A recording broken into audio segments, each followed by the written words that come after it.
This segment of My Conversation is brought to you by Aspect Ministries, effective 21st century faith. And we're back. Welcome back to My Conversation. Hope you guys are having a great morning. The list of great guests continues on. This is one of our regulars, one of our sponsors. We look forward to having him every time he's on the show. Please put your hands together for Michael Bogart from Aspect Ministries. Hey, good to see you. It's been a while. Yes, it has. Well, for us. You know? Yeah, I know. I miss Jason, but it's wonderful to see you again. You know, I'm looking forward to that. It's good to see you. Now, catch me up. What have you been up to over the past week? Well, you know, I continue to pursue this ministry that I have, Aspect Ministries, which is all about effective faith in the 21st century. We're living in a time that's not the same as even 25 years ago. At all. And, you know, obviously people are slow to change. And so to be really on the cutting edge of what's effective, both in terms of a person's own spiritual growth and in terms of a person's impact on those around them, I think requires a little bit different mindset and some different skills. And so that's what we're all about at Aspect Ministries. Definitely, like right now, especially with the times that we live in, the things that's going on around the world, we need that spiritual side.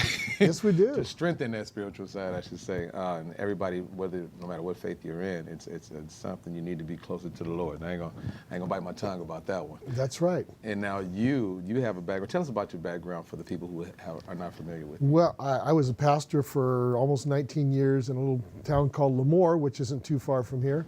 And then after that, I spent 10 years or so, maybe 12 years doing training Christian leaders in developing countries in Latin America and the Caribbean and Africa.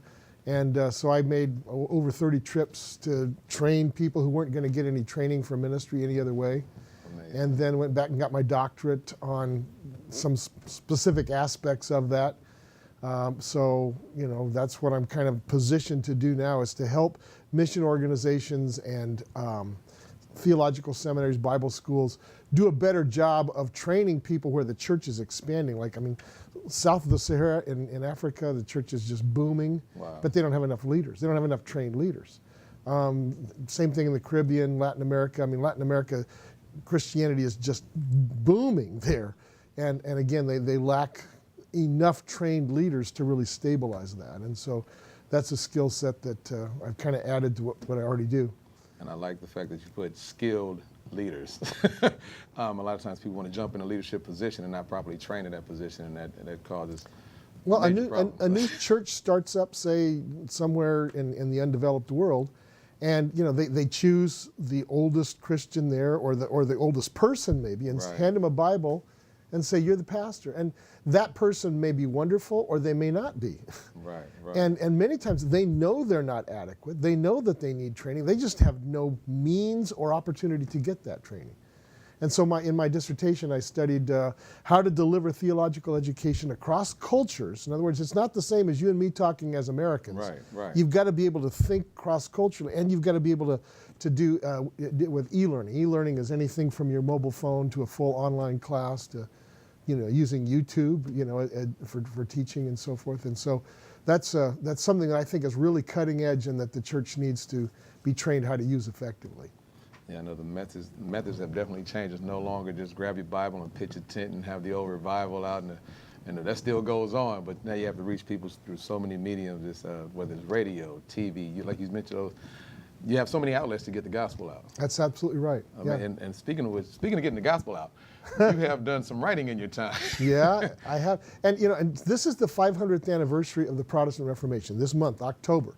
And we've been talking about how the gospel, people 500 years ago felt that things had gotten so complicated in Christianity, they wanted to simplify things.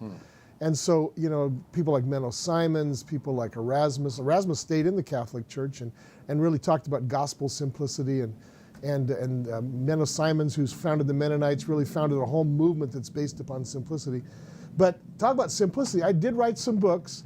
The 45-minute Bible is my effort to join in this whole effort to simplify things, you know, back to where Jesus and the apostles started, I believe. Okay. And so, again, 45-minute Bible, and that's my book, to help people sort of get into the Bible and to get an appetite for what awaits them if they get into the thing itself. Every time you mention the 45-minute Bible, I think this is a microwave society we live in. They want to get through it as fast as possible in 45 minutes. You can't sit still for 45 minutes, man. That's right. And it covers everything. Well, it takes you with the major ideas and themes from Old Testament to New Testament. It talks about some of the issues about why people don't believe the Bible in the 21st century, and those sorts of things. I try to deal with all of that. Incredible. Now you got a couple of books that you have written. We'll get off of. You're here every week, and it's always great to have you because the conversation is. It seems like it goes by so fast. Yeah. For people who are out there who want to actually hear you live, is there a way for them to contact you, or how do they get in contact to find out everything that's Well, and I speak in different churches and venues on a fairly regular basis. So it's Mike, M-I-K-E, at aspectministries.com. And for this last week in October, or the part of the last week in October, the first person to email me at that requests either a DVD or a book of the 45-minute Bible, I will be delighted to send it to you for free. Awesome. Now, where can we, for people who want to see you live, is there somewhere that you'll be appearing soon? Yes, this Sunday I'm preaching at Auberry Community Church up in Auberry. 10:30, I believe, is the service. I'm one of the guests. Now, Auberry, I don't know, there's a community, I didn't even know people was in. I thought Auberry was just for fishing. No, Auberry's got a fine little church there. You ought to come and visit it if you're in the area. I'm just for this one Sunday, but that's where you can hear me. What time is service this Sunday? 10:30. 10:30, Auberry. You can catch Michael. Look, I'm not going to promise to be there. Hey. But I'm going to email you right now for that book or that DVD. Yeah, you're very welcome. Before we get out of here, give them the contact one more time before we go. Mike at aspectministries.com. Thank you so much for being a guest. And another round of applause for Michael Bogart for Aspect Ministries. Always great having him on the show. You guys don't go anywhere. We got more of my conversation right after this. This segment of My Conversation is brought to you by Aspect Ministries, Effective 21st Century Faith.